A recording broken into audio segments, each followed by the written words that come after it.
República. 99 días de administración, 88 de la sesión legislativa. Y hoy es viernes, la camisa de Eddie López lo sabe, 11 de abril del año 2025.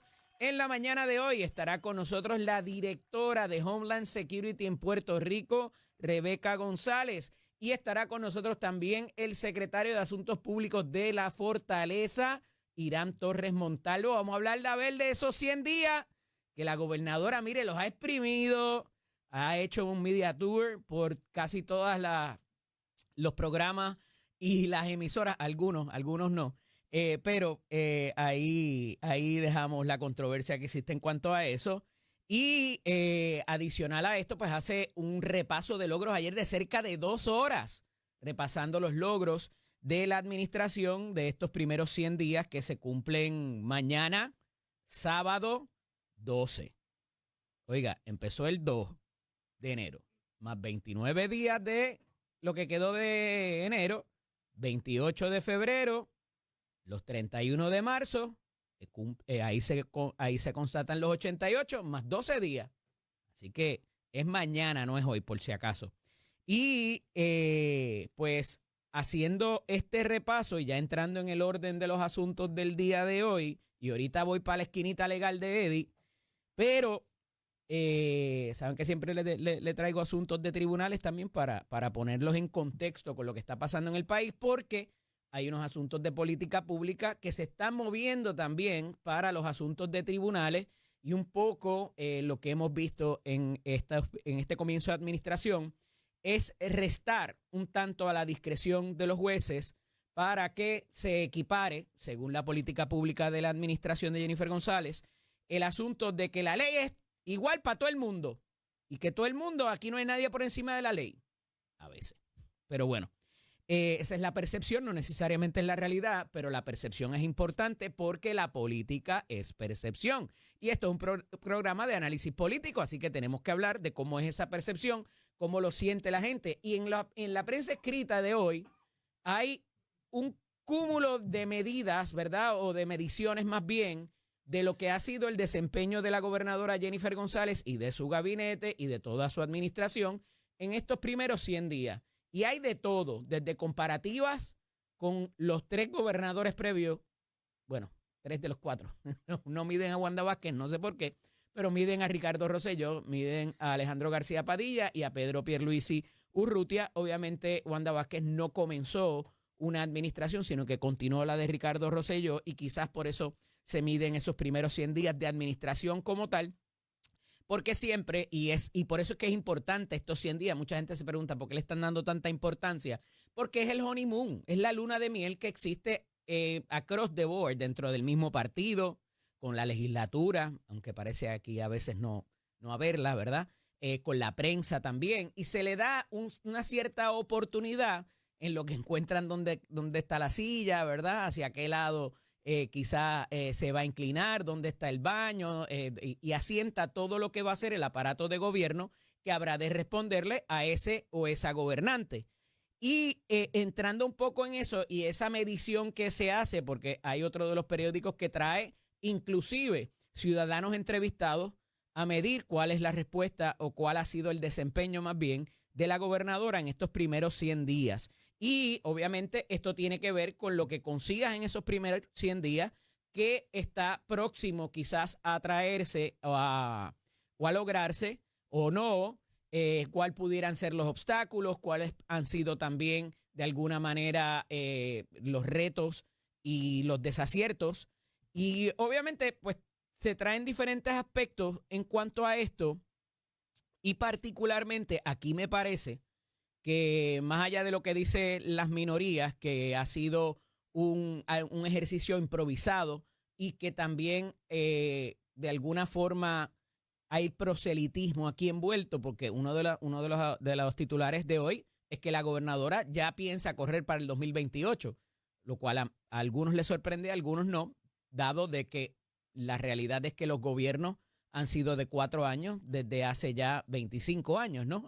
Se han intercambiado y a pesar de que llevamos 3 administraciones o 4 del Partido Nuevo Progresista, evidentemente, pues aquí se vislumbra que va a haber una contienda bastante apretada entre el hoy presidente de la Pava, el comisionado residente Pablo José Hernández Rivera, y la gobernadora hasta ahora, porque las noticias a veces son distintas y van cambiando, ¿verdad? Así que vemos ese ejercicio inclusive de las delegaciones de minoría hablando acerca de este despliegue de la gobernadora, que inclusive presenta una actividad de recaudo de dinero, y para allá voy ahorita con un asunto del Contralor Electoral que revela en una vista pública que yo creo que va a tener problemitas legales para lograr lo que de buena fe presenta Walter Vélez, Contralor Electoral, en términos de los recaudos y del efectivo. Pero ahorita vamos para allá. Regresando a estos asuntos, y aquí es lo que me parece preocupante de este despliegue de la gobernadora, porque, y escúchenme bien, particularmente los estadistas y los PNPs, hay algunos logros que si uno los mira con un poquito más de detenimiento, tú puedes decir, eso no pasó de ahora para ahorita. Eso algún ser humano tuvo que haberlo venido trabajando antes de estos 100 días. Y en efecto, parecería que se están adjudicando estrellitas y logros que venían siendo trabajados de la administración de Pedro Pierluisi. Y que lo están ahora diciendo, mira, lo presentamos y logramos esto y lo otro. Pero, oye, y aquí muchos gobernadores previamente y gobernadoras le han dado el crédito a las administraciones anteriores cuando fueron trabajando y la situación. Lo que pasa, que recuerden que en la primaria se decía que en el gobierno de Pedro Pierluisi no pasaba nada, que había un problema de ejecución y que había que limpiar la casa. Palabras textuales de Jennifer González Colón. Y entonces, ¿por qué esto es importante? Y lo decía desde la primaria. El problema es que cuando tú dices que las agencias no ejecutan, no solamente te estás llevando enredado al director o directora de la agencia o de la corporación pública, te llevas enredado a todo un equipo de trabajo, de confianza, y quizás también ese servidor público que va a continuar en esa agencia y que son PNP y que le respondían en un momento dado al ser humano que dirigía esa agencia. Y le estás diciendo que su trabajo es eso mismo y que no han sido efectivos. Y ¿cómo después lo enamoras para que vote por ti en la primaria o en la elección general? Y eso al final del día pues se amarra con la estadidad y se le hace mucho más fácil al Partido Nuevo Progresista abrazar su ideal y olvidarse inclusive a veces de las peleas pequeñas o las peleas entre bandos dentro de un partido político. Eso quizás no lo vemos replicado en ningún otro partido que no sea ahora con el asunto de la alianza y qué va a pasar con Victoria Ciudadana. Y que alguien me diga, como dice Gilberto, ¿cuántas firmas ha trabajado Juan Dalmau o ha ayudado el PIB a recaudar para la inscripción o reinscripción de Movimiento Victoria Ciudadana? Porque les iban a prestar y que unos salones, o no sé si ya se los prestaron. ¿Dónde está la solidaridad de la alianza? ¿O la solidaridad nada más era para que la gente votara por Juan y por Manuel Natal? No la vemos. Entonces, ¿verdad? Vemos ese tipo de reclamo para un solo lado. Y volviendo al punto original, para no irme por ese hueco de conejo, pero voy a seguir haciendo la pregunta, y todo el que se siente aquí, yo le voy a preguntar lo mismo. Si sabe cuántas firmas ha provocado el PIB para reinscribir al Movimiento Victoria Ciudadana, porque había fraternidad y había solidaridad. ¿Dónde está? No le cedieron los puestos en la legislatura, le dijeron no, pero te vamos a ayudar a reinscribirte. Eso lo dijo Juan Dalmau y lo dijeron muchos de los líderes del Partido Independentista puertorriqueño. Por lo menos vayan a las actividades y dense cita allí y que no aparezcan las sillas vacías como la semana pasada en la celebración del aniversario. No, es que esa actividad es de ese partido y nosotros somos un partido distinto.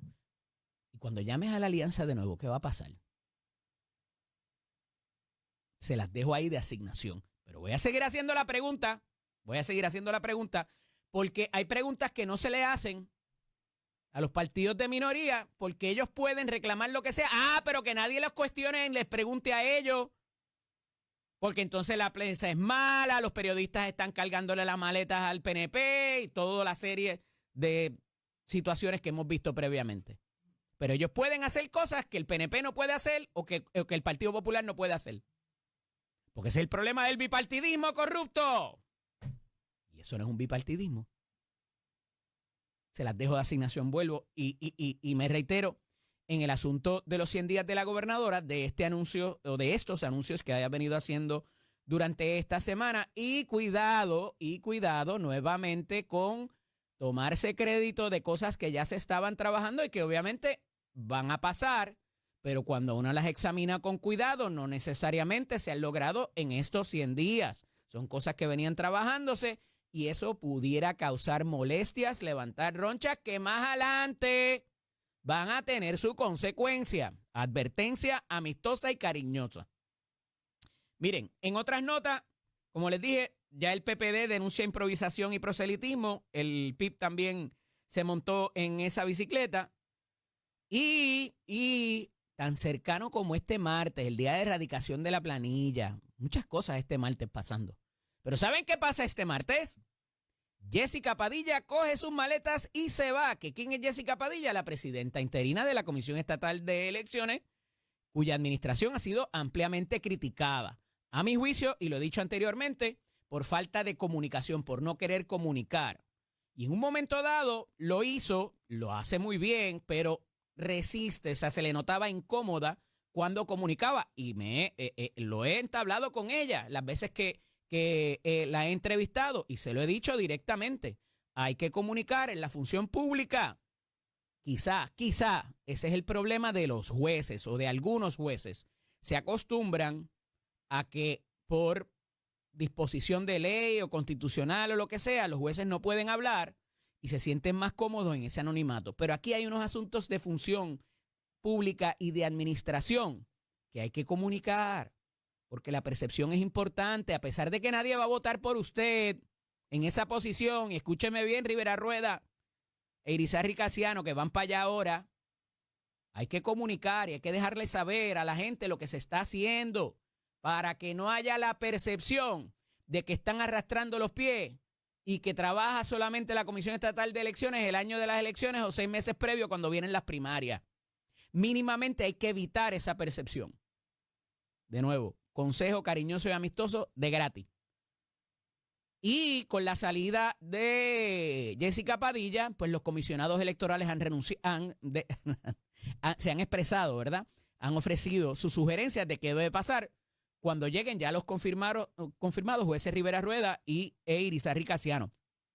Y todavía queda pendiente por ahí, que yo creo que no va a tener mucha posibilidad, el reclamo de Proyecto Dignidad, donde entienden que todavía ellos deben participar de los asuntos que se decidan entre los comisionados mínimamente, porque saben que los desahuciaron, quizás con demasiada premura, ¿verdad?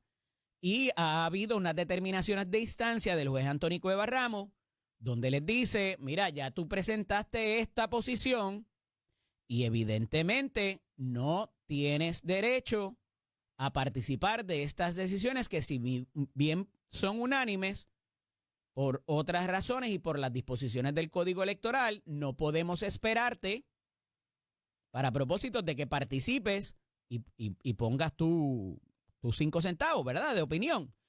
Y esto yo creo que se maximiza, ¿verdad?, o va más allá cuando vemos de que la determinación, de acuerdo a las disposiciones del Código Electoral, la determinación de quiénes van a ser los jueces, se lleva entonces, sale de los comisionados que no se iban a poner de acuerdo con o sin la participación de Proyecto Dignidad, y quien toma la determinación, de acuerdo a las disposiciones del Código de nuevo, es la Asamblea Legislativa, tanto Cámara como Senado, que los confirmaron la semana pasada. Y eso obviamente va a también, o sea, si tú vas a decir, no, párame eso ahí, porque yo no participé. Sí, pero es que no hizo falta, porque como quiera no iba a haber consenso. O sea que no necesariamente el que tú estuvieras allí iba a propender de que otra cosa pasara y no se activara las disposiciones del Código Electoral para propósitos de que fuera la legislatura y no los comisionados electorales dentro de la comisión, que tendría que haber ocurrido por unanimidad. Y recordarán de que alegadamente había una lista de otros candidatos. La gobernadora eventualmente lo que hizo fue enviar los nombres de Jorge Rivera Rueda y Cindia Irizarry Casiano, para lo cual fueron confirmados y ya parece que el próximo martes, eso está allí, ahí al lado, en la Semana Santa, entrarán a regir los destinos de lo que es la Comisión Estatal de Elecciones. Veremos a ver qué traen en esa mochila, qué cambios pudieran llevar a cabo de inmediato, si alguno, y cómo van a comunicar los asuntos. Es importante y lo voy a seguir recalcando. Mire, les decía ahorita, el Contralor Electoral, Walter Vélez, va a una vista pública en la Comisión de Hacienda del Senado y dice, tenemos que limitar los donativos en efectivo. ¡Tan, tan! ¿Y por qué eso es importante? Porque dice, no, porque es que eso se presta a que gente utilice el dinero y ponga chavos y otro sea el que se presente en el informe, una serie de cosas que ellos han identificado, pero que en muchas ocasiones no lo pueden llevar más allá. Mire, el efectivo es tan válido como las tarjetas, como la TH móvil, como las transferencias electrónicas, como los cheques. Es un método de pago. Y lo que han dicho los precedentes judiciales federales en la interpretación del ejercicio de donar dinero a campañas políticas, le guste a usted o no, es que es un ejercicio de libertad de expresión y que en tanto y en cuanto sea un derecho fundamental, se le pueden poner límites, pero no se puede prohibir. Y esos límites, a su vez, obedecen a otras razones e intereses apremiantes de evitar el inversionismo político. Y por eso, tanto a nivel federal como a nivel estatal, hay unos límites de cuánto se puede donar por año a candidatos. Usted puede donar $1 millón si usted quiere, si lo hace a través de un PAC, de un super PAC, o lo divide entre los diferentes candidatos o en los diferentes partidos. Hay gente que le dona a todos los partidos, eso pasa ahí. Los informes son públicos, vaya y búsquelo. De acuerdo a la ley 222 de financiamiento de campaña del 2011, que es la ley que violó el conejo corrupto, no se me olvida. Podrán decirme que es una multa administrativa, pero al final del día levantó las manos y hizo admisión de que violentó con la compra de billboards sin la debida identificación. Y eso es una violación a la ley, tal cual pudieran ser otras. Ah, pero como no es un político y como es un artista que todo el mundo quiere, pues para él es diferente. ¿Ven la doble vara? ¿Ven cómo para un lado es diferente para otro? Y allí está, todos los billboards que decían muerte al PNP y toda aquella. Pero entonces, no me toquen mi decreto contributivo de pagar 4%, porque yo exporto servicios y critico al Ley 60 que viene de afuera y compro una casa aquí, donde mismo él tiene su casa, by the way. Pero de nuevo, doble vara y diferentes puntos de vista de acuerdo a quien sea. Y con eso yo tengo problemas y lo voy a seguir denunciando. Porque no podemos denunciar a los hermanos de Giorgi por alegadamente entablar un esquema de los fondos pandémicos cuando a lo mejor su hermano, su papá, su mamá tiene que devolver los chavos del PUA porque metió su muela y su embuste en la solicitud. Pero como son los hermanos y la familia del legislador, hay que llevárselo a él enredado también. Doble vara. Consistencia. Si vamos a hacer la denuncia, cuídese de que usted también no haya violentado lo mismo. Y volviendo al punto de los $3,100 que se pueden donar, me parece que sube a 3,600 en años de campaña, sube un poquito más. Pues las campañas cuestan dinero, los mensajes y los billboards y los anuncios en prensa no son gratis. Hay gente que ha traído el punto de que vayamos a un financiamiento público y que todo se pague con las contribuciones que usted y yo pagamos. Eso es una escuela de pensamiento. Hay gente que dice que no, que eso sería botar el dinero porque entonces pudieran venir candidatos sin ninguna posibilidad y como debería ser igual para todo el mundo, pues hay que invertir la misma cantidad aun cuando usted no saque ni un 1% de los votos. Y esa es la razón de las primarias. Y esa es la razón de los endosos, Victoria Ciudadana, que usted tenga un mínimo de auspicio. Por eso le piden las firmas para la reinscripción. Las firmas que no sabemos cuántas ha conseguido Juan Dalmau y el PIB para Victoria Ciudadana. Pero bueno, ese es el marco legal. Eso es lo que se requiere. Pero el problema que yo le veo es que como el cash es tan válido como mecanismo para donar dinero, como lo es el cheque, como lo es el giro, como lo es una transferencia electrónica, una tarjeta de crédito o de débito. El único problema es que no es rastreable, ¿verdad? Porque cuando es en cash, pero hay que informarlo, porque si no las campañas, y eso ha pasado, hay casos para tirar para arriba, que no informan, que lo informan parcialmente, que no, hay donativos que sí y otros que no. Y ha dicho el Partido Popular, nos lo dijo aquí Manuel Calderón Cerame la semana pasada, que ellos van a informarlo todo y que no reciben cash. Cero cash. Porque eso se presta ciertamente a una percepción negativa que ha ocurrido y se ha señalado en otras campañas políticas recientes. Pero aquí nos dice el Contralor Electoral que lo mejor sería que de esos 3.100 que se pueden donar, solamente se acepten 500 o $1,000 en efectivo. Y le dice José Luis Dalmau, expresidente del Senado,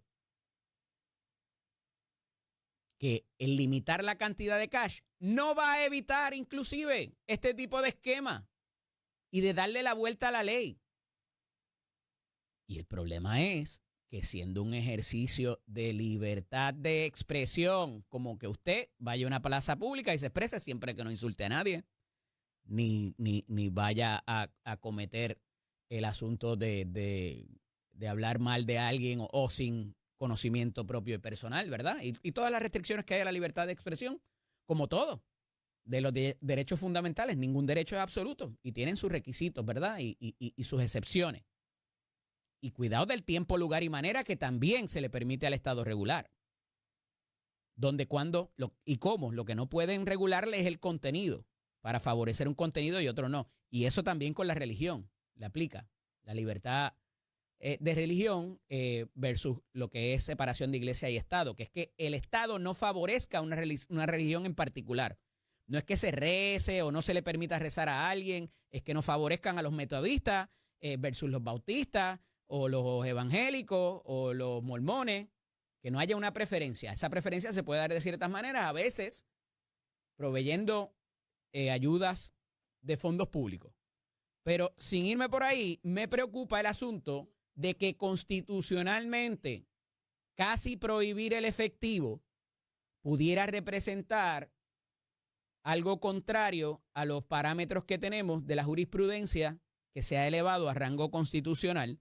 Así que veremos a ver si también los legisladores se van a imponer esta autorrestricción para propósitos de lo que va a ser el futuro de sus donativos de campaña, que cada vez cuestan más.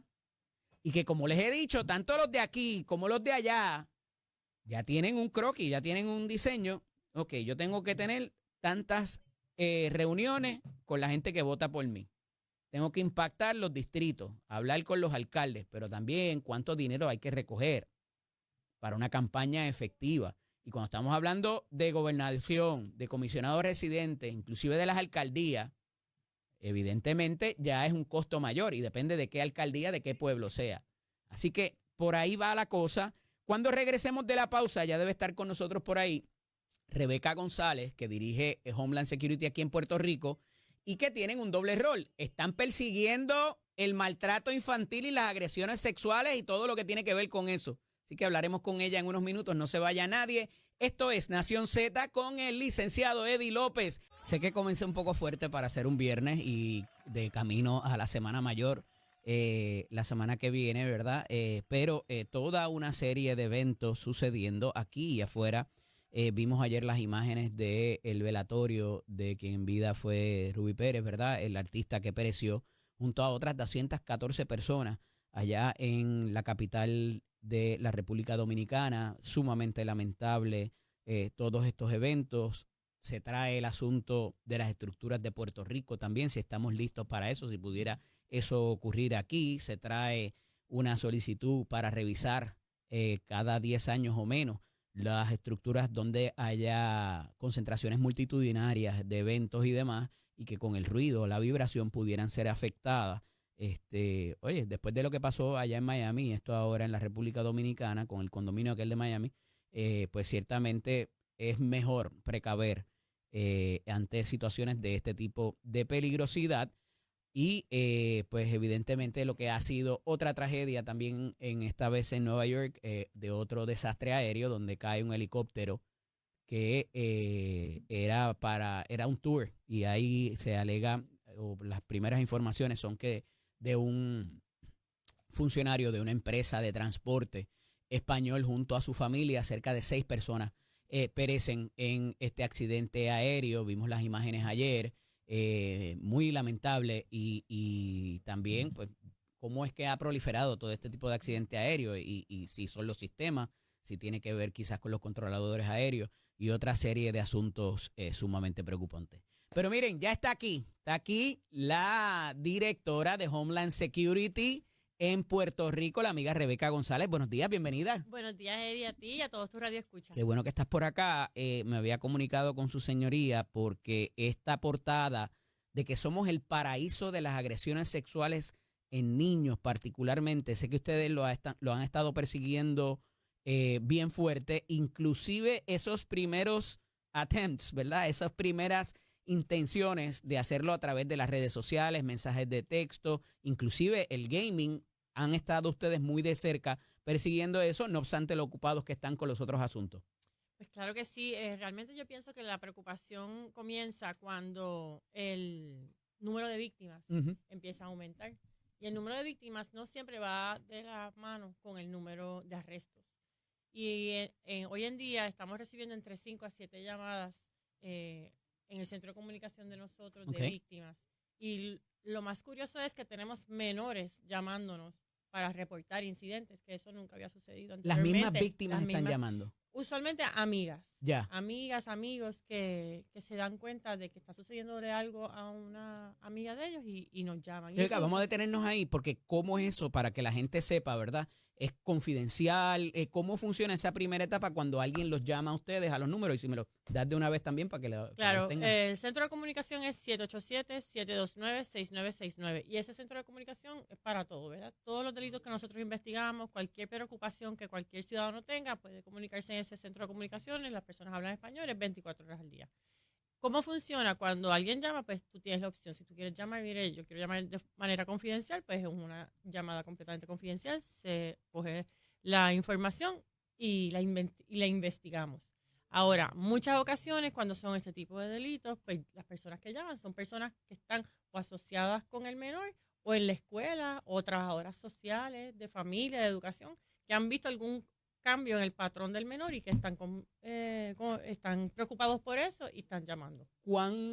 Ahora que me traes esa preocupación, ¿cuán para atrás ustedes pueden ir en términos de cuándo haya sido el ataque o la agresión o el intento de agresión, inclusive hasta dónde les permite la jurisdicción? O sea, alguien puede decir, mira, hace 3 años esta persona me hizo esto. ¿Ustedes tendrían jurisdicción ahí o tiene que haber el acto tiene que haber sido inmediato? Sí, no, hay jurisdicción. Los delitos para que expiren en el que nosotros podamos la prescripción del delito va a variar, depende del delito que sea. En cuanto a pornografía infantil, que es el contenido de abuso sexual de menores, la transmisión, la distribución, tiene diferentes términos prescriptivos, que lo que es un acto sexual, la inducción sexual y la transportación de un menor para llevar a cabo un acto sexual. Y eso todo tiene jurisdicción federal a esos efectos. Eso todo tiene jurisdicción federal. Yo decía esta semana que inclusive hay que tener cuidado con los videos que te envían, que tú no tienes control de que te los envíen o no, ¿verdad? Si puedes advertirle a la persona o borrarlo, pero la posesión de este tipo de material en un dispositivo móvil. Claro, sí, la posesión del contenido de abuso sexual de menores en cualquier lugar, computadora, celular, iPad, es un delito federal. No obstante, pero nosotros no solamente vamos a decir, pues tienen un video, nosotros tenemos que ver cuál es la conducta de ese dispositivo y asegurarnos que había una intención de obtenerlo o de bajarlo a tu dispositivo y verificar cuál es la conducta de la persona para poder establecer que esta persona pues tenía esa intención de bajar ese contenido y para utilizarlo para satisfacerse sexualmente. Ya. En términos de, ok, me presentan la querella, llaman a la línea confidencialmente, ¿qué procede de ahí en adelante? ¿Cómo es esa investigación? ¿Cómo ustedes se cercioran de que es real? Digo, son cosas, yo no creo que nadie lo haga por chiste, ¿verdad? Pero la salud mental también tan comprometida. ¿Qué pasa una vez recibe esa información en los récords de ustedes, en esa llamada? ¿Cómo funciona la investigación para propósitos de proceso, ¿verdad? Sí, claro, pues usualmente si hay una víctima entre medio, ¿verdad? Una víctima, un delito que tiene víctima en la comisión, pues nosotros lo primero que hacemos es que activamos el equipo multidisciplinario. Ujú. Y ese equipo multidisciplinario va a haber un asistente a víctima que va a llamar a mamá, a papá y le va a dejar saber, necesitamos entrevistar a su menor, le va a explicar qué es lo que está pasando. Cuando se hace El eso, primer contacto es con los es con padres. los padres. Cuando se hace eso, pues entonces se calendariza una entrevista a esa víctima. ¿Qué queremos con En la persona, entrevista? me En imagino yo. persona. ¿Qué Ujú. queremos en la entrevista con la víctima? Pues que esté presente todas las partes que necesitan escuchar a la víctima.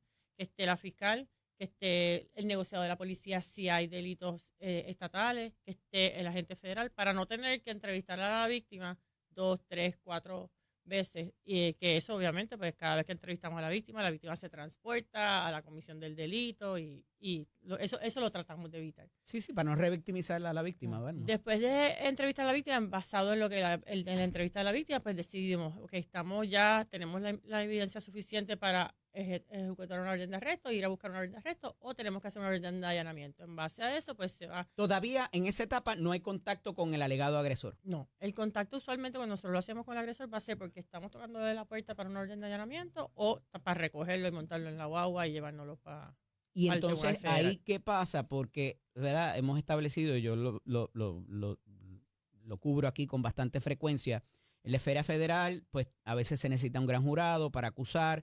Aquí, pues evidentemente funciona más parecido en este tipo de casos a lo que es nuestro sistema, que Por acusación. entrevista, hace la investigación y entonces acusa. Nosotros siempre nos gusta tener una acusación del gran jurado, Ajá. ¿verdad? Para que el caso no tenga que ir a una vista preliminar.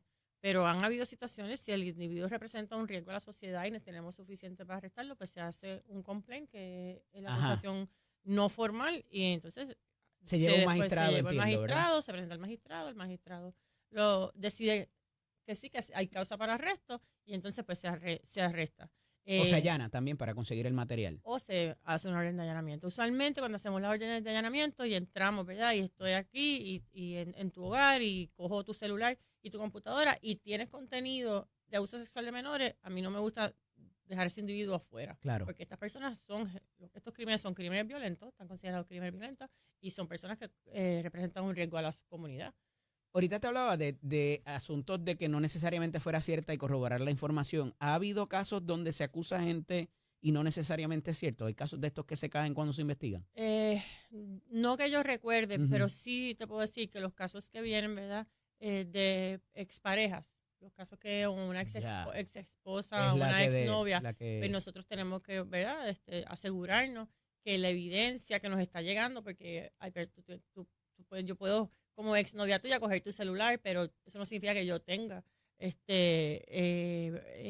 yo pueda analizar ese celular, ¿verdad? Yo necesito pues buscar una orden de allanamiento para analizar ese celular. Porque Hubo un caso reciente, sí. digo, no tan reciente, que conozco muy bien, de alguien que quiero mucho, que pasó eso y a través de ese acceso que le dio a las computadoras a la persona, pues descubrieron muchas cosas y es un caso bastante conocido, pero no voy a entrar en ese particular. Pero a esos efectos se da esta situación. ¿Hay consecuencias en caso de que alguien haga esta acusación y corroboren que no sea cierta? Claro, mentirle a un agente federal es una acusación. Ellos 5 años. saben que es un delito federal. Y pudiera haber obstrucción a la justicia también, que son otros 5. Puede haber, exacto, puede haber de Ajá. todo lo que se puede investigar. Siempre digo que tenemos que tratar las autoridades con mucho respeto, tanto las federales como las estatales, porque eso tiene consecuencias. Claro. Más allá de esto, las cifras son como el periódico, que había 136 agresores en un año fiscal. No, la cifra lo que dicen es que 136 víctimas identificadas. Wow. Que O sea, las recibieron víctimas servicio. pueden haber un mismo agresor para varias víctimas también. Puede haber un mismo agresor. Nosotros tuvimos un caso que se fue a juicio, que era un individuo que tenía 9 víctimas, 9 menores de edad que eran féminas. ¿Qué patrones de conducta tenemos que estar pendientes de nuestros niños? Tengo que ir a la pausa, pero cuando regresemos quiero entrar a eso y quiero hablar también de las deportaciones, que ustedes han tenido mucho trabajo en cuanto a eso aquí. Así que regresamos en breve aquí en Nuevo Dialogando con la buena amiga Rebeca González, quien dirige el Homeland Security aquí en Puerto Rico y que han tenido trabajo en estos meses a todo lo que da. Se siente como ya casi un cuatrenio, ¿verdad? Sí, en estos 3 meses. Cierto es. Rebeca, hablábamos antes de irnos a la pausa, más allá de y entrar en las recomendaciones a todos esos padres, abuelos de los menores que pudieran ser objeto de este tipo de agresión, lo que no se mide no mejora. Y si hay algo que de ordinario se mide bastante bien por la esfera federal, son estas estadísticas de los casos que se llaman, que se procesan, y sé que tienes algo por ahí para compartir con nosotros que tiene que ver con este tipo de medidas que hay en este tipo de casos. Cuéntame. Pues claro, siempre digo que es bien importante estar al tanto de los cambios en comportamiento de los menores. La mayoría de los casos que nosotros vemos y trabajamos, yo por muchos años supervisé el grupo de crímenes contra menores aquí y fui cuando se creó el Task Force como tal, que fue en el 2011. Hay cambios en comportamiento. Hay cambios en comportamiento de menores. Retraimiento, quizá. Hay menores, ¿verdad?, que se encierran en los cuartos, están introvertidas, bajan las notas, no quieren compartir con la familia, están todo el tiempo con el celular en la mano, pendientes a que mamá o papá no les coja los dispositivos. Todo eso son cambios. Esa es una conversación importante. Claro. ¿Tenemos derecho a invadir esa privacidad si existe? Bueno, si tú me lo preguntas a mí, en mi casa nadie tiene privacidad, ¿verdad? Nadie. Porque yo soy la que pago esos dispositivos. Y el señor que cree que manda en su casa tiene privacidad. Yo soy la que pago ese dispositivo, yo te lo entrego y yo lo cojo cuando yo las redes quiera. sociales también. Así. Y eso incluye los inbox y todo lo demás. Realmente no estamos en una época, y yo sé que van a haber muchas personas que no van a estar de acuerdo conmigo, pero lo que representa la privacidad para un menor en estos tiempos es que el menor no aparezca o que el menor sea atacado por un agresor sexual. Y por eso es que tenemos que estar pendientes y nada, de vez en cuando echarle un ojo a ese buzón de Instagram que ellos pueden hablar directamente, a echarle un ojo al Snapchat, ver qué es lo que con quién están hablando y qué es lo que están haciendo. Pero a veces para estas tecnologías y siguen surgiendo otras nuevas, ¿verdad? Toma un ratito, si uno no las conoce o no las tiene, también cómo llegar ahí. Y ahora, algo que hablábamos recientemente, de hasta los juegos estos que se juegan en línea, que tú estás conectado con alguien, a lo mejor por allá en China, Claro. y están hablando, y ahí también han comenzado este tipo de acercamientos. Tiene que ser una supervisión activa y tenemos que tener una comunicación abierta con nuestros hijos y que sea parte de nuestro día. ¿Cómo estás? ¿Cómo te fue hoy? ¿Qué pasó? Y cuando uno coge el celular, ¿por qué tú le escribiste esto aquí a este nene? A o a veces esta hay un sentido nena? de culpabilidad. Claro. Vamos a poner que en efecto tuviste la conversación y te admitió que ha sido, ¿verdad? Entonces, no, pero fue mi culpa quizás. ¿Qué hacemos ya cuando tenemos esa información y cuando descubrimos que en efecto Y eso es súper puede haber una importante situación? porque la reacción de nosotros va a depender de que vayan a confiar en nosotros nuevamente. Porque realmente, pues si nosotros reaccionamos como usualmente, ¿verdad? Buenos puertorriqueños reaccionamos a la situación. Esa confianza pudiera ser de alguna manera malograda si es que vamos a delatar y vamos a entrar en un proceso y el menor de nuevo siente culpa o vergüenza. Claro. Y es una situación comprometedora. ¿Cómo trabajamos esa parte? Por eso hay que dejar a los expertos, porque nosotros no somos psicólogos y si lo somos, no debemos de estar atendiendo a nuestros propios menores, ¿verdad? Nuestros propios hijos. Tenemos que poner el problema en las manos del equipo multidisciplinario para que ese equipo se asegure, primero, de que el menor esté listo, porque nosotros no vamos a procesar un caso criminal si el menor no está listo para sentarse a testificar, porque aunque la mitad de los casos no se van a juicio, siempre hay, ¿verdad? Existe la mitad de los casos no van a juicio. No van a juicio. ¿Y por qué? Pues se declaran culpables porque la evidencia es tan contundente, ¿verdad? Acuérdate, estamos hablando de casos que son fotos, que no, cuando tú le presentas eso a un jurado, te estás exponiendo a que te pongan más tiempo. Mínimo, la percepción es devastadora. Exacto. Y realmente el irte a juicio pues te expone a que ese material pues se va a desfilar, la evidencia, no solamente por el jurado, sino las personas que estén contigo. Para que esas fotos o pietajes de video, lo que sea, entren en evidencia, muchas veces hay que autenticarla. ¿Es difícil en este tipo de casos autenticar que esa evidencia provino de esa persona que se le está acusando? No lo es al nivel del foro estatal, ¿verdad? Ujú. Para nosotros autenticar primero la persona que hace el análisis forense, Sí. simplemente lo que tenemos que establecer es que ha tenido experiencia y eso lo certificamos como experto, ¿verdad? Y ahí está el O sea, testigo. ustedes tienen personal de ustedes que certifica que en efecto eso salió de Sí. ese dispositivo móvil, de esa persona, y que fue quien lo transfirió, fue quien lo grabó y todo lo demás. Exacto. Y se testifica Interesante. en cuanto a eso. El único laboratorio forense que tenemos en el Caribe Ujú. lo tenemos aquí? nosotros. Mira. Está aquí en Puerto Rico. Nosotros Ok. le damos apoyo no solamente a los casos de nosotros, sino a casos, ¿verdad? El caso de Verdejo, nosotros le dimos apoyo forense.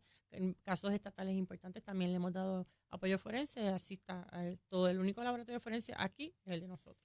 Yo siempre insisto, y es una conversación que tengo recurrentemente con un grupo de amigos que entienden que agravar las penas muchas veces para los delitos es un verdadero disuasivo. Yo digo, el verdadero disuasivo es que te cojan, el esclarecimiento. Claro, sí. Me dijiste que el 50% no va a juicio y se declaran culpables. ¿Qué pasa con el otro 50%? Y adicional a eso, ¿cuál es el por ciento, si lo tienes, de convicción de cuando llegan al final de los casos, si se caen? Claro, hay el veredicto porcentaje de o- convicción en la esfera federal, o sea, que es bien alto, La ¿verdad? última vez que yo lo vi estaba cerca del 98%, una cosa Sí, así. sumamente alto. Realmente yo no recuerdo desde que llegué en estos últimos Sí. 4 años En un ningún momento ustedes caso, se lo pasan a fiscalía, que es quien lleva el caso, ningún ¿no? caso que haya sido no culpable. Sí, sí he visto desde que empecé, ¿verdad? En este tipo de delitos, más personas yéndose a juicio. Antes te podría decir que 75% de los casos se declaraban culpables. Siempre ahora veo que el nivel de personas que deciden quiero ir a un juicio es más alto. Tuvimos un juicio hace un año con ese individuo de 9 víctimas, eran 9 víctimas y tuvimos que Wow. sentarlas a todas a testificar. Y pienso que en esos casos la visión del juez cambia, porque cuando nosotros hablamos el intercambio de imágenes, ¿verdad? Entre un individuo, siempre están las personas pensando, pero nunca hubo contacto sexual, nunca se encontraron. Y Pero no por ahí va la saben. cosita, por ahí va la Claro. cosa, claro. Y el impacto emocional es bien severo cuando un menor está pasando por un caso de sextorsión o extorsión sexual, que te están pidiendo imágenes y el individuo sigue y esa es sigue y otra sigue y comparte las vertiente. imágenes con tus Ujú. amigas y entonces están todas en la escuela, entonces tú tienes que... O sea, el impacto emocional es un impacto severo. Entonces, no debemos de decir que pues no hubo contacto sexual, no es un agresor de contacto, Claro, solamente, muchas es personas dicen, lascivia. Ujú. solamente bajó imágenes de abuso sexual de menores, que sepan que ese es el primer paso. Fíjate, algo que no quería dejar pasar, y nos apremia el tiempo porque quiero hablar del otro tema, pero antes, una vez tienes la conversación con el menor, estimo yo, ¿verdad? Y no es porque tenga experiencia, pero me lo dice la lógica y el sentido común. Antes de someter quizás al menor a todo el proceso, yo entiendo que papá o mamá, o abuelo o abuela, porque hay abuelos criando, deben conocer o tratar de acercarse a ustedes para que les expliquen el proceso. Sí. Y antes tan siquiera de llevarlo a que testifique o a que vaya a algún tipo de contacto con las autoridades federales, mira, esto es lo que va a pasar. Este día vamos a ir allí, tú vas a relatar lo que me dijiste o no, te sientes preparado, pero a veces hay desconocimiento y más. De la cosa estatal, imagínate de lo federal, y me parece que es importante. ¿Ustedes Claro. tienen recursos para eso Sí. también? Para explicarle a papá, mamá, abuelo qué es lo que va a pasar. Claro, es el equipo multidisciplinario y el equipo multidisciplinario es esencial en el caso desde el comienzo hasta el final, porque son esas asistentes a víctimas las que van a estar en comunicación con mamá y papá y se van a sentar y van a explicar paso a paso cómo va a ser el proceso. Ciertamente. Me menciona alguien por las redes que me escribe de las imágenes que a veces le llegan a uno, como estás viendo el periódico y te sale un contenido sexualmente explícito cuando tú estás mirando una noticia, ¿verdad? Porque Claro. a eso ha llegado también la situación. En ese sentido, ¿qué recomiendas? Nada, yo siempre digo que no compartamos ningún tipo de video, sea de adultos o sea de menores, Cuidado con los memes, inclusive. que no compartamos ningún tipo de video, pero que siempre sepan las personas, tenemos que demostrar una intención de que la intención era bajar ese contenido de Claro. abuso sexual de menores, que hay historial, que sí, porque sé que han habido muchos casos de que llegan videos por FaceTime, inclusive estaban Sí. llamando que uno contesta y de momento tienen en la otra parte un menor sin desnudo Y hay ¿Eso se unas puede denunciar a definiciones. la línea también? Si eso se puede denunciar, es bien difícil de uno identificar esas llamadas. Muchas de esas llamadas, cuando empezamos a verificar, venían de República Dominicana. Ya. Y muchos de ellos es para quitarle dinero a las personas, ¿verdad? Para Sí, es fraude. extorsionarlo. Rebeca, ha sido bastante presente en estos operativos de deportaciones. Hay una política pública del presidente Donald Trump, evidentemente, al punto de que ha habido despidos en la esfera federal, recortes o amenazas de recortes de fondos. Eso parecería las instituciones o las organizaciones federales, como la que diriges, que están por ahora safe de esa situación porque son los que están llevando a cabo el proceso de deportaciones. ¿Cuán amenazado verdaderamente pudiera estar el budget o el personal de HCI en Puerto Rico? Pues nosotros, hasta ahora, todo lo que es law enforcement, ¿verdad? Ajá. Que somos los que estamos operacionales, pues no ha habido ningún tipo de amenaza con eso. Sí hubo un mensaje esta semana, que sé que lo vieron en la prensa, de que el Departamento de Seguridad Nacional también iba a recibir sus cortes en cuanto a personal administrativo. Estamos en la espera de que esas personas pues reciban un correo electrónico para que con una oferta, ¿verdad? De una ventana para retirarse antes del tiempo en que le toque. Y como todos sabemos, ¿verdad? La lupa está encima de las entidades federales para ver en dónde podemos hacer recortes para ahorrar dinero, porque ese fue parte de su campaña. En las diferentes jurisdicciones se está requiriendo participación y colaboración de organizaciones estatales de los 7G, que lo que hace es que deputiza a los policías. Yo siempre uso esa palabra. ¿Para qué? Para que gracias haga por eso. estar con nosotros. Gracias. Siempre un privilegio. Seguiremos conversando, Dios mediante. Gracias a ti. No se vaya nadie, regresamos en breve aquí en Nación Z con el licenciado Eddie López. Tengo unos cuantos asuntitos adicionales para trabajar con ustedes, porque la Junta de Supervisión Fiscal ha seguido enviando cartitas y enviándole notificaciones a la gobernadora Jennifer González Colón, quizá como regalito de sus 100 días.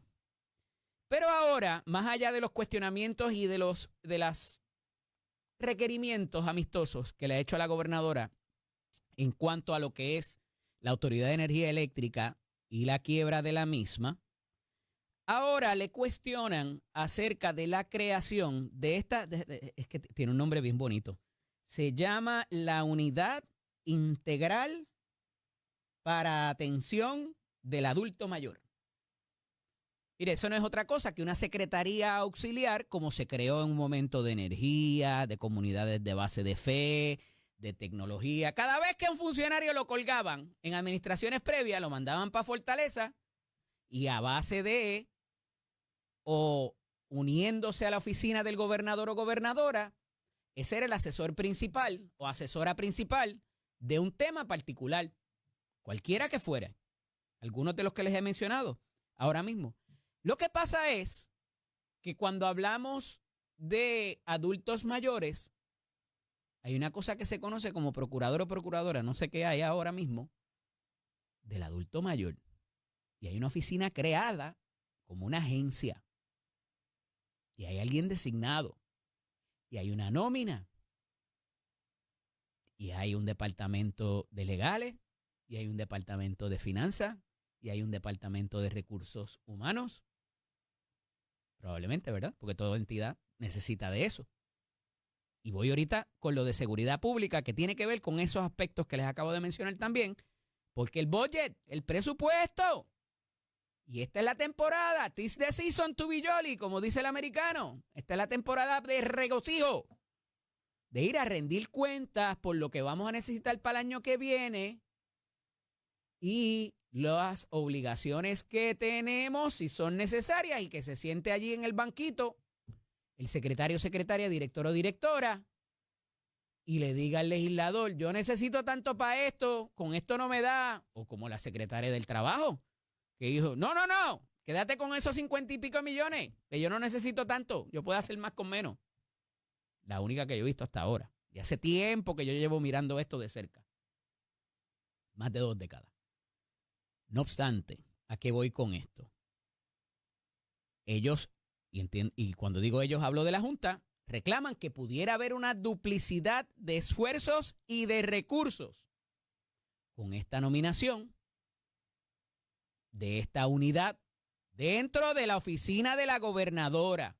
Y esto es novel porque nunca se habían metido con ese presupuesto, o por lo menos no públicamente, porque se le da una latitud particular al gobernador o gobernadora para asuntos de política pública que le interese y que sea la prioridad de ese gobernador o gobernadora hasta ahora.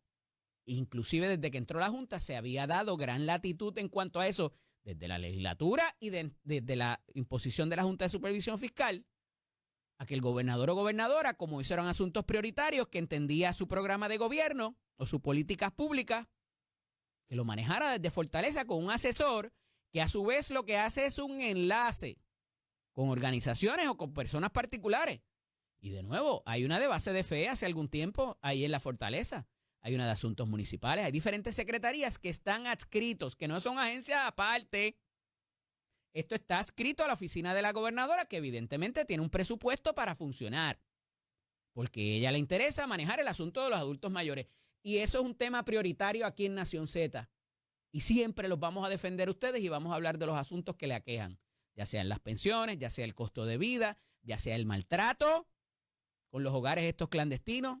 Todo ese tipo de situación lo vamos a manejar desde aquí, porque al igual que como les dije ahorita, lo que no se mide no se mejora, lo que no se conversa y no se sabe, no se le da relevancia ni importancia, y la tiene porque somos la mayor parte de la población, nosotros los viejos, y me incluyo, los adultos mayores. Adiós. Tenemos que hacer valer nuestros derechos, mínimamente porque somos más. Igual que los derechos de la mujer, que ustedes son más que nosotros. Y además del respeto que tiene que haber entre los seres humanos y la equidad y todo este tipo de cosas que se ha trabajado, a veces se lleva para otro lado, para búsqueda de otras cosas. Pero la realidad es que si hay mayor población de mujeres y hay mayor población de viejos, pues lo que se trata en materia de política pública debería estar orientado para eso, ¿verdad? Porque un gobierno que legisle o que haga función para unos pocos, pues ya sabemos y hemos visto ahí un montón de gobiernos colapsar. Y ahorita vengo en el editorial a las 7:50 con un asunto que no es de aquí, es bastante lejos, pero es interesante en el cambio de un gobierno. Y ahorita voy para allá, no se lo pueden perder. Pero volviendo acá, la Junta de Supervisión Fiscal incide con la gobernadora y le dice, dime cómo eso no duplica los esfuerzos. Y dime de dónde vas a sacar los chavitos para pagar esa nómina y ese gasto operacional de esa unidad integral adscrita a la oficina de la gobernadora. Y esto es novel porque nunca se había cuestionado antes ese presupuesto de ningún gobernador o gobernadora previo para propósitos de las políticas que intenta sacar y darle relevancia, importancia y prioridad de gobierno previo alguno. Y claro, todo cuesta dinero. Y en tanto y en cuanto cueste dinero, la Junta debería, según promesa, tener algo que decir. Pero me parece que aquí hay un exceso en ese sentido. Igual, no conozco qué presupuesto están solicitando. Y eso pudiera haberles levantado esa bandera, no lo sé. ¿Cuánto presupuesto y cuánto desempeño medido hay de esta Procuraduría de los Adultos Mayores? Que en su momento la dirigió Rosana López, como recordarán. Después le cambiaron el nombre y pasaron ciertas cosas ahí, pero todavía se mantienen. Se vuelve a traer la controversia de que si hacen falta todas las procuradurías, habiendo un ombudsman.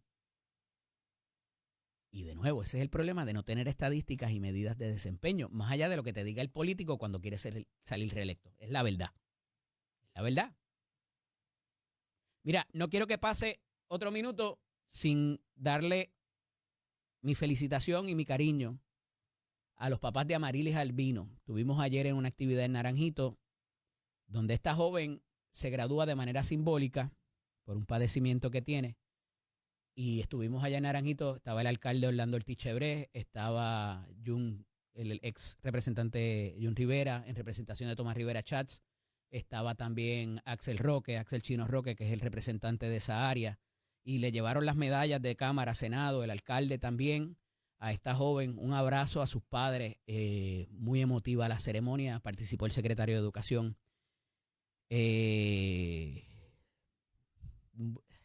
muy difícil, ¿verdad?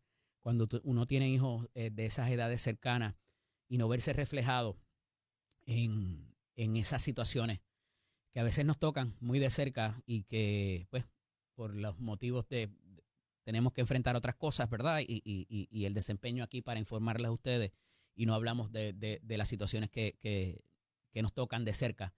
Pero muy solidarios en ese respecto. Fui allá y pude participar de la actividad, muy bonita, y agradezco todo el esfuerzo de esos maestros, de ese director escolar, de la gente de la región educativa de Bayamón, que hicieron un trabajo extraordinario, y del señor secretario que pudo mover todo el aparato y el andamiaje para graduarla en toda de la ley. Era una actividad simbólica, pero tiene su diploma a Marilis Albino, y un abrazo a esos padres y a toda esa familia, a toda esa comunidad, una actividad muy bonita. Así que no quería dejar pasar esa oportunidad para felicitarlos a todos y agradecerles por lo que hicieron y hacerme parte también de eso ayer en esa actividad. Mire, volviendo a los asuntos de política, hay otra cosa de la Junta de Supervisión Fiscal. Y esta vez lo denuncia la Junta de Planes, que está allí también en la Cámara de Representantes diciendo, chavito, chavito, chavito, échame para acá, chavito, que necesito para poder operar. Pero denuncian una situación aún más preocupante por parte de la Junta de Supervisión Fiscal. Les he hecho la diferencia, establecido la diferencia y la comparativa en cómo funciona una agencia para propósitos de presupuesto y las corporaciones públicas. En teoría, en el papel, deberían poder tener sus fondos propios, ya sea la Universidad de Puerto Rico, la Corporación del Fondo del Seguro del Estado, la Autoridad de Carretera o lo que queda de ella con los operadores privados. Pero de ordinario, cuando se organiza ese andamiaje jurídico de una corporación pública, es porque tienen manera de allegarse fondos. Y algunas de estas lo hacen las agencias también, pero las agencias cuando hacen este tipo de circunstancias va al Fondo General. En el caso de las corporaciones públicas, cuando imponen multas por violaciones a sus leyes habilitadoras, los chavitos van para allá y van a mejorar o al pago de ese personal administrativo que lleva a cabo las vistas, porque hay un debido proceso de ley que hay que mantener. Y cuando hay una imposición de multa, se le anuncia a la persona o a la entidad, mira, entendemos que violaste esto, ven para acá, siéntate ahí y vamos a hablar a ver si en verdad hay una en verdad hay una violación, o si por el contrario es algo que me puedes explicar. Y se da una notificación de imposición de multa. Así funciona el derecho. Porque la gente tiene derecho a defenderse y a contrarrestar la evidencia que haya contra ella. Y eso en cualquier gobierno democrático funciona de esa misma manera. Si usted conoce otro estilo, otro mecanismo, vaya y preséntelo a ver cómo le va. Hasta ahora es el mejor que yo conozco. Pero trascendido eso, la Junta de Planificación, que brega con estos planes de uso territorial y de toda esta cosa de dónde sí se puede construir, dónde no, inciden en la otorgación de permisos también. Todo eso hay que mirarlo y me parece que eso está haciendo el comité designado por la gobernadora. Pero le dice al legislador ayer que ellos han recaudado cerca de $1 millón en multas conforme a su ley habilitadora que les faculta, les autoriza para eso. Y que la Junta no me deja. Yo no puedo accesar a esos fondos y tengo unas necesidades. Y papá, fulanita no me deja, mi hermanita no me deja. Usar los fondos que yo llevé el proceso, yo los recaudé y la ley que a mí me cobija dice que esos fondos yo los voy a utilizar, no como yo quiera, pero para unos propósitos particulares. La mayoría de la composición de esa letra es para que vaya a más investigadores, a pagar a los investigadores, a pagar el personal o los contratos que tienen para ver esas vistas ante la agencia, ¿verdad? Ese personal administrativo. Y $1.033.000 que no los dejan accesar la Junta de Supervisión Fiscal. ¿Por qué? ¿Cuál pudiera ser la restricción, la imposición, la negativa de la Junta de Supervisión Fiscal para prevenir de que ese dinero salga de ahí y no del presupuesto general? Ahí como que faltan capítulos en esa serie de Netflix. Yo creo que todavía no podemos explicárselo al marciano, porque a veces parece que la Junta actúa arbitrariamente, a veces. Y después descubrimos otras informaciones que no sabíamos, como pasa con los videos de la gente peleando. Y había unos ahí en el fin de semana pasado peleando en Houston. Y se oían los boricuas bestiales atrás, a puño limpio. ¿Saben dónde? En un Chuck E. Cheese, en un sitio de niños. Pero al puño a las mujeres, los hombres, lo que sea. Y las malas palabras que se asocia con los puertorriqueños volando a todo lo que da. En Houston, en un Chuck E. Cheese. Pero bueno, me desvío. Jennifer González, Francisco Domenech, Verónica Ferraioli y otro ser humano más tienen la obligación en ley de presentar lo que se llama un informe de activos y pasivos ante la Oficina de Ética Gubernamental, como la mayoría de los funcionarios. Menos aquellos delegados de la estadidad. Recuerdan que aquellos no, porque cuando escribieron la ley no les requería presentar esos informes. Y la hermana del gobernador Pierluisi tampoco los tenía que presentar, no los presentó, ¿verdad? Porque no eran propiamente un funcionario como tal de una administración o de una agencia que, de acuerdo a la ley de la Oficina de Ética Gubernamental, tiene que presentar ese informe. Y este informe, primero, el que le llaman el de la toma de posesión de todos los funcionarios, es el más importante. Jennifer González, de nuevo, Verónica Ferraioli, Francisco Domenech y Eduardo Soria, director de Cortres, actual director de Cortres, que no lo eliminaron. De hecho, se sigue llamando todavía Cortres, pero bueno. Pidieron una prórroga, a una se la dieron hasta el 2 de mayo, al otro hasta el 28 de mayo, y la prórroga está ahí y está en ley. Pero de nuevo, no presentan la información que tiene que ver con la situación financiera. Y esto ha creado revuelo para la nominación de la secretaria de Estado. Y ya sabemos que hay un issue de planilla que se va a resolver el miércoles que viene. Este no, el de arriba. Y esa parte es importante. Porque este informe es lo que siembra la zapata de dónde se va a proceder de aquí en adelante para esas evaluaciones que se hacen consistentemente todos los años. ¿Por qué? Porque ahí es que usted dice, mire, yo tengo tanto, yo entré al servicio público con tanto, con estos activos, con estos carros, con estos cuadros, con esta venta de negocios. Y por este negocio yo obtuve tanto y ya no lo tengo porque ahora estoy en el servicio público o lo puse en un fideicomiso ciego o cualquier otra estructura que se utiliza. Pero ese es el marco de referencia que va a tener la Oficina de Ética para medirlo a usted sobre la marcha y cuando salga también del servicio público. A ver si entraste peladito y saliste pimpo en esa finanza. De ordinario es todo lo contrario. La gente se empobrece en el servicio público. Porque no debería ser para uno lucrarse. Ya, tampoco es que vas a trabajar gratis o que vas a donar tu tiempo, ¿verdad? Hay gente que lo hace y es muy altruista y hay ejemplos a millón ahí en la historia de Puerto Rico. Pero para salvaguarda del propio funcionario, electo y no electo, porque esto se le pide a los legisladores también, y es la única jurisdicción que tiene la Oficina de Ética Gubernamental sobre los legisladores y sobre los jueces. Porque la Oficina de Ética Gubernamental de ordinario solamente tiene jurisdicción, o una jurisdicción más amplia, sobre los funcionarios del Ejecutivo. Y eso dice la ley que crea la Oficina de Ética Gubernamental.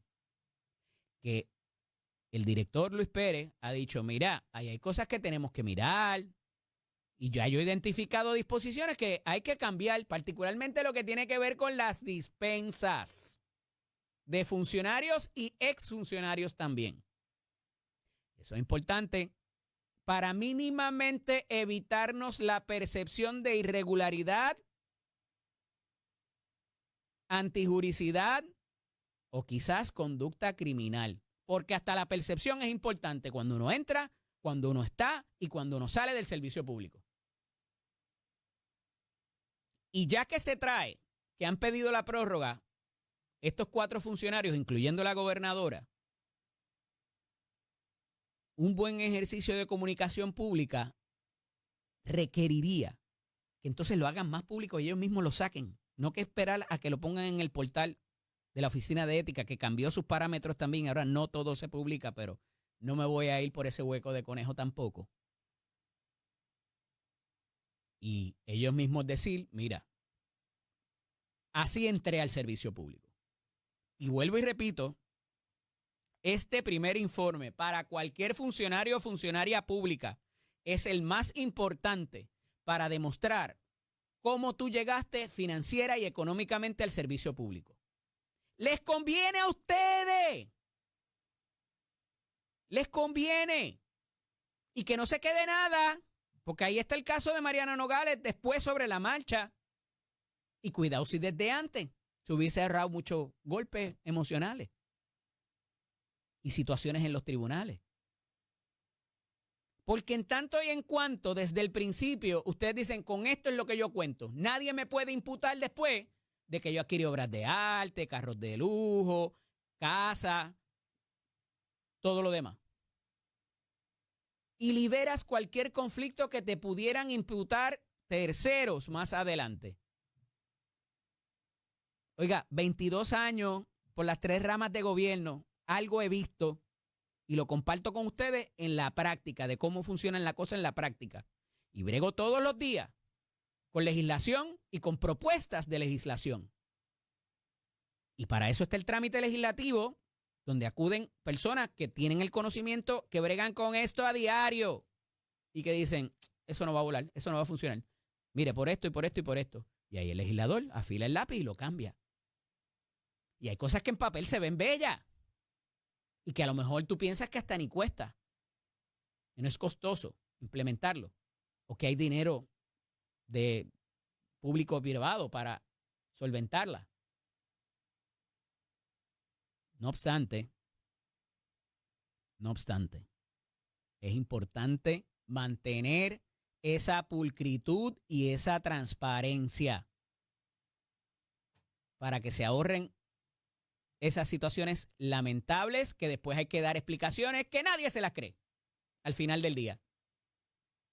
Porque si usted es político o secretario, es empleado público, ya automáticamente tiene un strike en su contra. Es lamentable, no debería ser, pero es. Por la percepción pública de todo lo que venga del gobierno y la desconfianza que nos ha provisto los diferentes casos de corrupción que existen o existieron. Y es un hecho lamentable que no podamos confiar en nuestro gobierno, pero bastantes razones que nos han dado en el pasado. Todos los partidos que han pasado por ahí, porque inclusive el PIB ha tenido sus circunstancias, a lo mejor se quieren olvidar de eso y hablan del bipartidismo corrupto, pero hubo figuras atadas al PIB, que las nombró otra administración, pero también tuvieron sus problemitas y sus situaciones. Así que cuidado con eso de solamente escupir para arriba para los otros dos partidos, porque a ustedes les puede caer también. Hay gente que dice que no han robado porque no han ganado, inclusive, pero no me voy por ahí. Al final del día, esta parte es importante y que funcionen las cosas en la práctica, como les digo, y por eso les hablo de los 2 puntos de vista, de la persona que va a solicitar el servicio y de la persona también que lo está dando. Y cómo ese ánimo ya pudiera estar prevenido por los embustes que le meten a la gente también en las agencias cuando la gente va a solicitar el servicio. Y ya están a la defensiva, como quizás muchos de nosotros estuviéramos si estuviésemos en la posición de ellos. Pero claro, como uno va a solicitar un servicio y como la necesidad de uno es otra y la urgencia y la prioridad es otra, muchas veces no vemos cómo se siente esa persona. Y tú puedes decir, no, pero pues que para eso es que ella está allí o él está allí. Para eso aceptó ese trabajo, sino que se fuera a trabajar para otro lado. No podemos limitarnos ahí. Tenemos que verlo siempre de la otra parte y traer la mayor cantidad de puntos de conversación a una discusión. Porque así es como único podríamos mejorar el país y la convivencia entre unos y otros. Les dije que ahorita vengo con un asunto importante sobre el fin de un gobierno. Y ya mismo va a estar con nosotros por ahí el secretario de Asuntos Públicos de la Fortaleza, a ver qué nos tiene que decir él sobre estos 100 días. a ver si tiene razón el PPD, de que esto fue un ejercicio político, un mitin político que celebró la gobernadora ayer de 2 horas, si hubo improvisación y cuánto de lo reclamado como logro. Licenciada Cucuza Hernández, ¿es verdaderamente de esta administración que lleva 99 días y cuánto pudiera haber sido de la administración PNP de Pierluisi de hace unos meses atrás?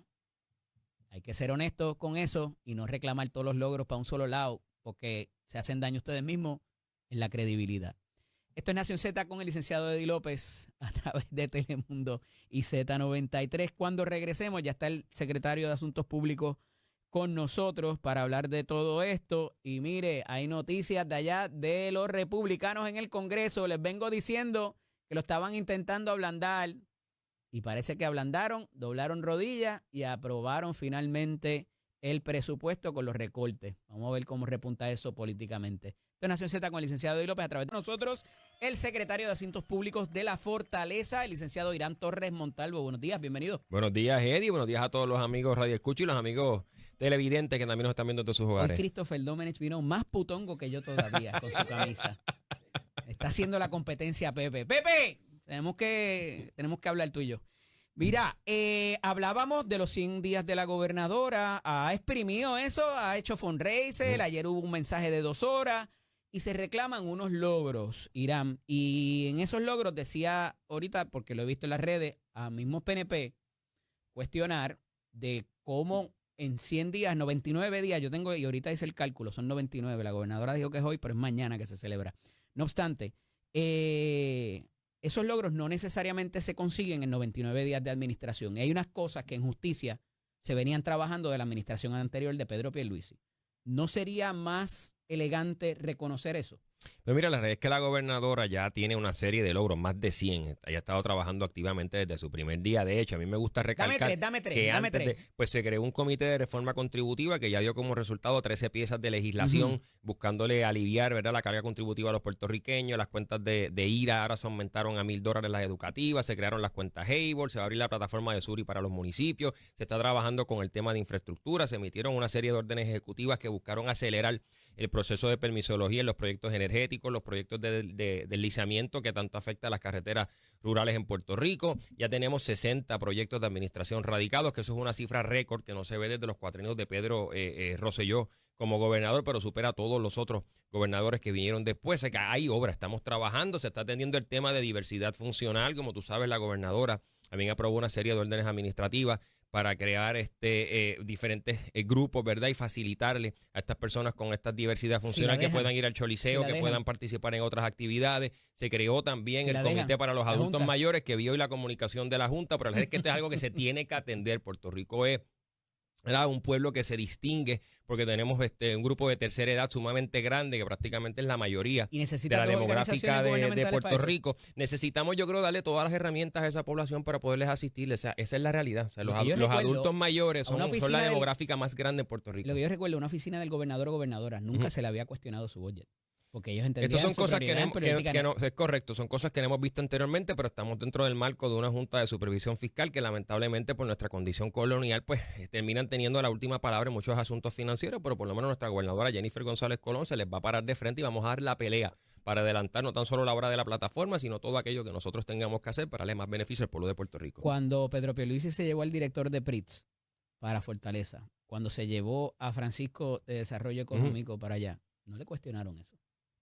Y había esa figura, había un PRITS, había algún tipo de andamiaje de energía en el Departamento de Desarrollo Económico. ¿Por qué a Jennifer González sí le cuestionan? Mire, yo añadiría eso, que tampoco recuerdo en el pasado una insistencia tan constante como está haciendo ahora la Junta de Supervisión Fiscal con que veamos una alza en la factura del servicio eléctrico. Nuestra gobernadora y nuestra administración va a hacer todo lo posible porque no veamos un alza en la factura, más sin embargo esta semana vimos una carta que emite la Junta de Supervisión Fiscal y su director ejecutivo, básicamente dando la impresión de que ellos aprueban o aprobarían un aumento en la factura. Nosotros no queremos un aumento en la factura, queremos salvar las pensiones de los miembros retirados de Autoridad de Energía Eléctrica, pero no queremos alzas en la factura.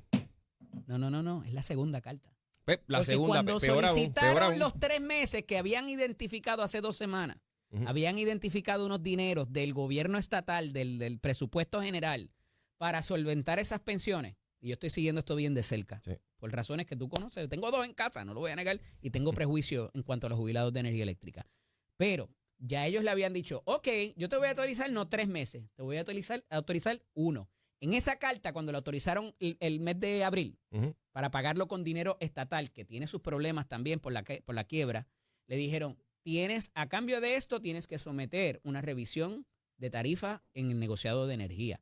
Esta es la segunda carta donde le dicen, no, tienes que aumentar la tarifa o solicitar una. Están siguiendo por lo menos, no se la están imponiendo. Sí, pero la realidad es que la gobernadora pues ha sido enfática en esto. No queremos ver un alza en el servicio eléctrico en Puerto Rico. Nadie quiere eso. Ese sería un paso en retroceso para la ciudadanía puertorriqueña, para los comercios. Nosotros estamos haciendo todo lo posible para identificar los fondos necesarios para cubrir el déficit en la pensión ahora a corto plazo, para los meses de mayo y junio, y después a largo plazo, cuando entre el próximo presupuesto, sin que veamos un alza en la factura. Pero como tú bien mencionaste, pues la Junta tiene esta política pública de querer promover estos aumentos totalmente contrario a lo que defiende la gobernadora. Le diste la vuelta y no me contestaste lo de la pasada administración. ¿Quién específico?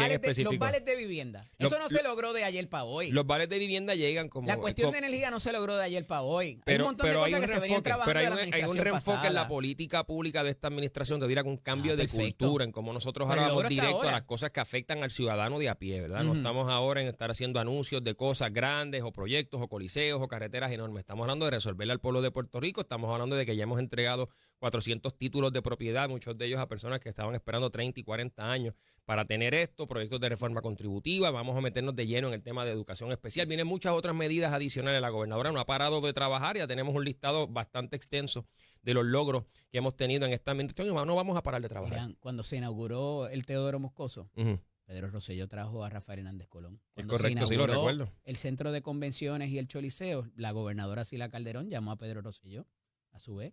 O sea, pero como había que limpiar la casa tanto que no le podemos atribuir nada a Pedro Pierluisi. Cada administración tiene sus logros particulares. Yo creo que la pasada administración, ¿verdad? Esa no es la pregunta, Tuvo licenciado. aciertos y desaciertos. Yo estoy enfocado ahora, ¿verdad? En lo que es mi trabajo con nuestra gobernadora, con Jennifer González Colón, que tiene una serie de compromisos programáticos que están recorridos en la plataforma de gobierno, el tema de energía, el tema de permisos, que a mí me encanta repetir esto. En lo que va de año, en estos primeros 100 días, se han aprobado más de 10,000 permisos únicos, permisos para que negocios que están allá afuera puedan comenzar a trabajar, comenzar sus operaciones. Este es prácticamente el doble de lo que se había aprobado en la pasada administración. Esto es otro compromiso de la gobernadora que podemos decir que es compromiso cumplido. Tercera comisión total es lo que va de cuatrenio. Vuelvo, insisto, y Ujú. lo había hablado ya contigo. Yo no recuerdo un cuatrenio o un comienzo de gobierno de 99 días con tanto controversia. Y ahora parece que con las 2 líneas que le ha zumbado Tomás Rivera Chatz a la gobernadora directamente, porque son sus nominados, y ella los ha defendido. Y Pues- le contestó el buenos días del otro día. Sí, pues mira, estas son facultades que tiene el Senado de Puerto Rico que se le respetan a la legislatura. Pueden utilizar el mecanismo de las comisiones totales para citar a los nominados, para que tengan la oportunidad de hacerle todo tipo de preguntas. Y nosotros somos un gobierno transparente, no tenemos issue, que ahí se va a tener que sentar nuevamente la secretaria de Estado, tanto la secretaria de Justicia, si así se lo solicita, y cualquier otro nominado. O sea, nuestros nominados son personas que son un libro abierto para que se pueda escudriñar su récord, sus planillas, su trabajo. No tenemos problema con esto, porque al final del día estamos convencidos que los nominados de la gobernadora son las personas mejor capacitadas para ocupar esas Tengo posiciones. que- Esto incluye a Ferrayoli y a la licenciada Tengo Parra. que pausar, pero cuando regresemos, quiero que me hables de si esa relación entre Jennifer González y Tomás Rivera Chatz está intacta, o si por el contrario hay alguna situación. Ujú. Y qué te parece de la gente que está citada para esa comisión total el miércoles 23 de abril. ¿Cómo no? ¿Qué va a pasar allí? Esto es Nación Z, regresamos en breve. A la espera todavía de que Víctor Morales nos traiga desayuno, porque se suponía que estuviera aquí hoy, pero pues, ¿qué vamos a hacer? Continúo dialogando con el licenciado Irán Torres Montalvo. Licenciado, Ujú. en un pasado no muy lejano, el comediante Luis Raúl, Eddie Miró, así también como Luis Francisco Ojeda, no cumplieron con su responsabilidad contributiva y hubo casos en los tribunales contra ellos. ¿Por qué contra la secretaria de Estado no se ha levantado delitos contributivos por no haber radicado 2 planillas? Pues mira, primero que nada, nosotros tenemos que hacer la diferencia de lo que es un caso de evasión contributiva a lo que es un caso de que quizás por negligencia no se radique una planilla. En el caso específico de nuestra secretaria de Estado, Verónica Ferrayoli, ella era empleada federal, es decir, trabajaba para la oficina congresional de la entonces comisionada residente de la gobernadora Jennifer González Colón. Una vez concluye, ¿verdad?, en los años 21 y 20, particularmente vamos a hablar del año 2021, pues cesa sus funciones, como todo empleado gubernamental, pues recibe una W2. Cuando recibe esta W2, ella consulta con su contable, le indica, pues te toca rendir la planilla federal o la planilla que corresponda a Washington, D.C. para empleados federales. En el caso de Puerto Rico, no tuviste ingresos suficientes para radicar una planilla acá y le recomendó que no la radicara. Obviamente, un tiempo después, pues la Secretaría de Estado viene en conocimiento, porque también tenemos que partir de la premisa que ella no es CPA, no es contable, que le puede pasar lo mismo que me puede pasar a mí, cualquier otro profesional. En noviembre, cuando se ganaron las elecciones. En noviembre, correcto. Pues me imagino, pues como ella menciona, tuvo que entrar a la plataforma de Sur y hacer alguna otra gestión, creo que para sacar una certificación de deuda o algo así. Se da cuenta de que aparecían unas planillas que no estaban radicadas, consulta nuevamente con su contable y determina ella motu propio radicar estas planillas, así lo hace y subsana la falta. Aquí no se trata de que se estén escondiendo ingresos, de que ella, ¿verdad?, lo hizo de manera malintencionada o buscando cometer algún tipo de evasión contributiva, todo lo contrario. Y Mariana Nogales tampoco. Yo creo que no, en el caso de Mariana Nogales estaba escondiendo la responsabilidad contributiva de propiedades donde ella tenía que pagar el crimen, no lo hizo, que de hecho yo siempre me cuestiono cómo se convirtió en candidata, cuando, o sea, teniendo deudas en el crimen, cuando todos los candidatos se nos exige que todas las deudas con el Departamento de Hacienda, con el CRIM, con ASUME, tienen que estar en cero. Así que no tenemos que comparar. O tener un plan de pago. China es con China, ¿verdad? No China es con botellas, o tener un plan de pago, como tú bien mencionas, y no lo tenía. Y aquí se le olvidó radicar la planilla de 2 años, no de bueno, uno, pero de en el dos. caso de Mariana se le olvidó pagar una cantidad exorbitante de deuda, ¿verdad? Con el Centro de Recaudo de Ingresos Municipales, con el CRIM. En este caso, estamos hablando de que nuestra no se secretaria... le permitió enmendar el informe. En el caso de nuestra eso es otro asunto también. Estaba omitiendo la información en el informe de ética gubernamental, así que no podemos comparar, hacer, ¿verdad? El cual la gobernadora... El análisis entre la situación de Nogales y la situación de Ferrayoli. Soria han presentado, solicitaron prórroga para ese primer... Y ahorita le dediqué bastante tiempo a eso, de la importancia de este primer informe de ética, porque esta es la zapata que te va a liberar a ti mismo de cualquier otra situación más adelante. Trascendido esto, no ameritaba que se le radicaran cargos a la licenciada Ferrayoli por eso. No ameritaba que se le radicaran cargos. A otra gente se le ha radicado por menos. Es que vuelvo y te repito, Eddie, una cosa es que uno esconde ingresos, que comete el delito de evasión contributiva para no pagarle a Hacienda. Y otra cosa es no radicar planilla porque uno entienda que no cumple con los requisitos para radicarla. Hay muchas ocasiones donde si usted no devengó los ingresos suficientes según los estándares del Departamento de Hacienda, no rinde planilla. Hay que ser bien enfático en esto porque no rendir planilla y no pagar contribuciones son dos cosas completamente distintas. Uno como empleado, como contratista, se le hace una retención si eres contratista o si eres empleado en el mismo caso, se te da una W2 o una 480 al final de año, tú pagaste tus contribuciones, ya ese dinero está en manos del Estado.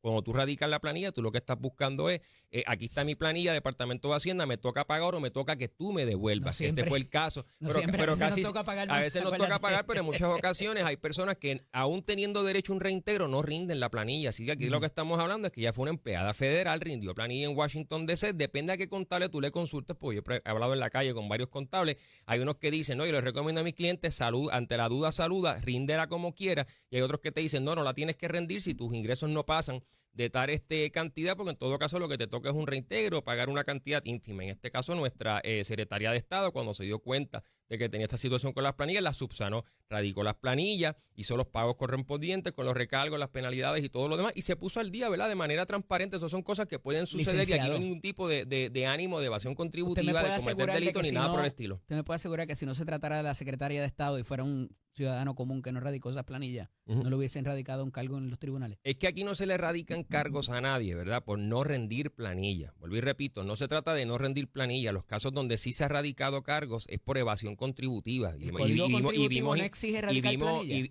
Puedes presentar planillas sin chavo, inclusive. Exige radicar planillas, Eddie, pero puede darse el caso de la persona lo radique tarde o lo radique, ¿verdad? En un periodo después o lo que fuese, y son faltas administrativas que conllevan penalidades administrativas, que fue lo que le pasó a la Secretaría de Estado. Tuvo que pagar recargos, penalidades y demás, y esto no constituye un delito. Bueno, llegará el momento que veremos la comisión total, veremos ahí el secretario de Hacienda, veremos al director de ética, si quieren traer CPA, a todo el que quieran traer, que hagan los cuestionamientos que tengan que hacer, y la secretaria sé que se va a defender y va a poder explicar que aquí no hay ánimo de cometer ningún tipo de delito, de esconder nada, todo lo contrario. Ella radicó sus planillas, le tocaba una penalidad y la pagó y cumplió con su responsabilidad con el pueblo de Puerto Rico.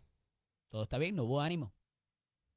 ¿Entendieron? Porque podemos usar los Entendido. ejemplos que tú me mencionaste. Son Ujú. personas que estaban escondiendo dinero, escondiendo ingresos. ¿Qué pasó con unos influencers? Recordarán hace unos años atrás que el Recientemente, Departamento de claro. Hacienda confiscó Les embargó vehículos los de lujo vehículos. y los estacionó allí en el departamento. Estábamos hablando de Y personas después que los compraron ellos mismos que y no pasó estaban nada. escondiendo millones de dólares en ingresos y por eso es que querían evadir. Esto no es el caso, no esto es lo que estamos hablando. Han querido sacar de contexto Alegadamente. un asunto administrativo y convertirlo en algo criminal cuando no lo es. O sea, nosotros no tenemos problema, nuestra secretaria se va a sentar allí, se va a defender y va a explicar y al final del día se van a dar cuenta, ¿verdad? Que aquí lo que se trata es de un asunto administrativo, ya cumplió con su responsabilidad, pagó recargos y penalidades y no hay ningún tipo de ánimo de cometer evasión contributiva. La relación entre Tomás Rivera Chats y Jennifer González Colón está chuchupán, está todo chévere. Mira, Llaman, ¿cómo está? Buenos la días. realidad es que el Senado de Puerto Rico, bajo la presidencia del honorable Tomás Rivera Schatz, ha utilizado al máximo sus poderes y sus facultades para, en nombre del pueblo de Puerto Rico, escudriñar a los nominados, llevarlos a vista pública, comisión total, y yo creo que esto es algo que está bien, ¿verdad? No es algo que estamos acostumbrados a ver, pero en este periodo que nosotros estamos buscando transparencia y promovemos que los nominados vayan de frente al pueblo de Puerto Rico y que contesten todos y cada uno de los cuestionamientos sobre su récord, ¿verdad? Su resumen y todas sus cualificaciones, pero no tenemos problema con esto. Lo vimos con el secretario de Salud, lo vimos con el secretario de Recursos Naturales y lo veremos ahora con el resto de los nominados. Así que el proceso se dará y al final del día estoy convencido que el voto va a ser a favor de la secretaria de Justicia y la secretaria de Estado. Juzgue usted. Te di mi consentimiento, no me pediste consejo y si me lo hubieses pedido no te lo hubiese dado. Agradecido. Gracias por la Nos invitación. vemos la semana que viene.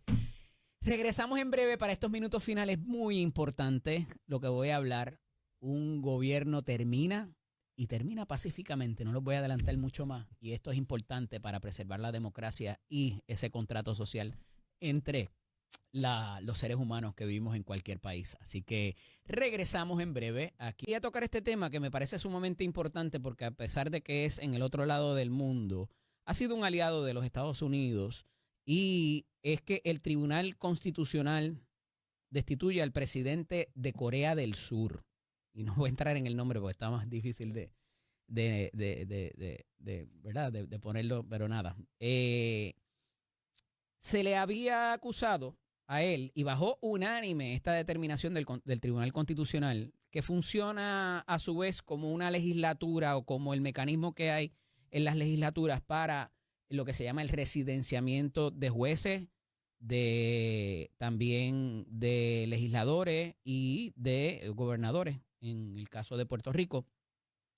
Y se le había acusado, o se le llevó los cargos que se presentaron contra es que había decretado inconstitucionalmente la ley marcial y otros decretos, entiéndase, órdenes ejecutivas. ¿Le suena? Que pudieran ser violatorios decretando unas emergencias para provocar que ciertas cosas pasaran en el país. Y si bien eso es preocupante y se parece quizás a otras políticas de otros sitios que no voy a mencionar, aquí va a haber, hasta ahora, hubo manifestaciones pacíficas. También esa zona está bastante militarizada y hay muchos países que están pendientes, ¿verdad? Que si se forma un titingo allí no debería salirse de proporciones.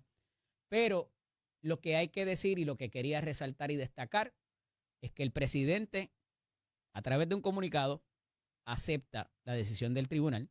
Parece que se va a retirar. En 2 meses debería haber elecciones. Vamos a ver qué pasa ahí. Pero esta transferencia pacífica del poder me parece que es un ejemplo hasta ahora, a veces las cosas cambian, de lo que debería ser un Estado democrático en cualquier parte del mundo. Así que hay que reconocerlo cuando lo hacen bien también. Esto es Nación Z con el licenciado Eddie López a través de Telemundo y Z93. Regresamos el lunes nuevamente para la Semana Mayor. Manténganse en sintonía de Hoy Día Puerto Rico y también con Z93. Tengan todos muy buen día.